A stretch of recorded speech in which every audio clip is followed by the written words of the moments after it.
দাড়িপাল্লা দাড়িপাল্লা দাড়িপাল্লা দাড়িপাল্লা। আলহামদুলিল্লাহ আলহামদুলিল্লাহ কাফা ওয়া সালামুন আলা ইবাদিহিল্লাযিনা ইসতাফা আম্মা বাদ আউযু বিল্লাহি মিনাশ শাইতানির রাজীম বিসমিল্লাহির রহমানির রহিম ইন্নাল্লাহা ইয়া'মুরুকুম আন তু'আদ্দুল আমানাতি ইলা আহলিহা। পাইকগাছা উপজেলা কর্তৃক আয়োজিত আজকের এই নির্বাচনী জনসভার সম্মানিত সভাপতি, সম্মানিত প্রধান অতিথি, বাংলাদেশ জামায়াত ইসলামী কর্তৃক মনোনীত 11 দল কর্তৃক সমর্থিত আগামী জাতীয় সংসদের দাঁড়িপাল্লা প্রতীকের প্রার্থী জননেতা জনাব আলহাজ হযরত মাওলানা আবুল কালাম আজাদ উপস্থিত আছেন। প্রধান মেহমান হিসেবে কয়রা পাইকগাছার হৃদয়ের স্পন্দন, কয়রা পাইকগাছার গণমানুষের অন্যতম নেতা, যার জীবনের প্রায় শতভাগ সময় মানবতার কল্যাণে ব্যয় করেছেন।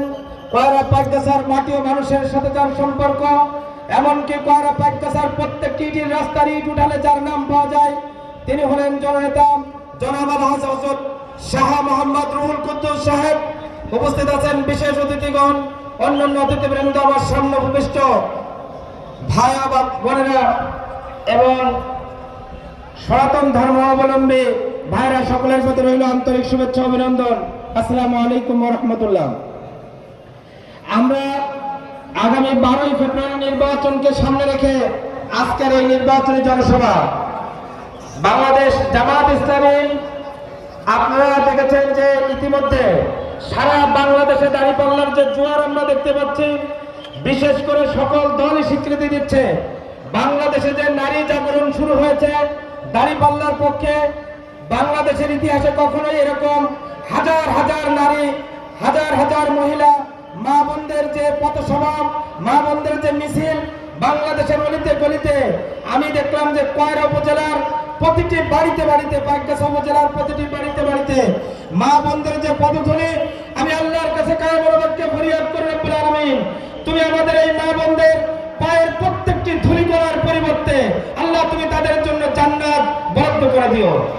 আজকের কয়রা পাইকগাছার মাটি ও মানুষের এই দাঁড়িপাল্লার বিজয়ের জন্য যুবক ভাইরা যে অক্লান্ত পরিশ্রম করছে, দাঁড়িপাল্লার নির্বাচনী কর্মীরা যে পরিশ্রম করছে, আল্লাহ চাইতো ইনশাআল্লাহ বাংলাদেশের ইতিহাস ব্রেক করে একটি বিজয় এসে যাবে ইনশাআল্লাহ।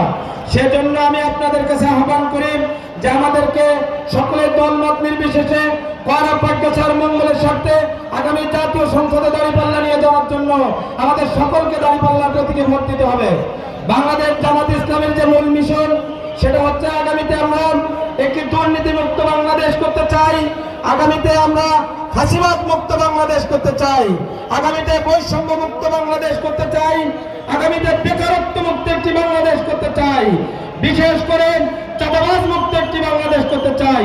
সেজন্য আসলে আমি আপনাদের কাছে আকুল আহ্বান করি, উদাত্ত আবদার করে বলি, বাংলাদেশের এই জুলাই যোদ্ধাদের রক্তের উপরে বসা, আমরা কোনো ত্রিফলের উপরে বসে না, আমরা কোনো ঘাসের উপরে বসে না, জুলাই যোদ্ধাদের রক্তের উপরে বসে জুলাই যোদ্ধাদের রক্তের মর্যাদা দেওয়ার জন্য আমাদের সকলকে হার পক্ষে থাকতে হবে এবং ন্যায় ইনসাফের বাংলাদেশ বিনির্মাণের জন্য দাঁড়িপাল্লার পক্ষে আমাদের সকলের মতামত দিয়ে আগামীর বাংলাদেশটাকে একটি সুন্দর, সমৃদ্ধিশালী, বৈষম্যহীন বাংলাদেশ তৈরি করবার আহ্বান রেখে আমার কথা শেষ করছি।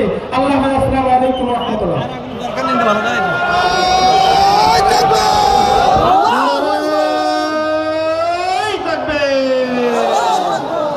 সম্মানিত উপস্থিতি, এ পর্যায়ে এখন আপনাদের সামনে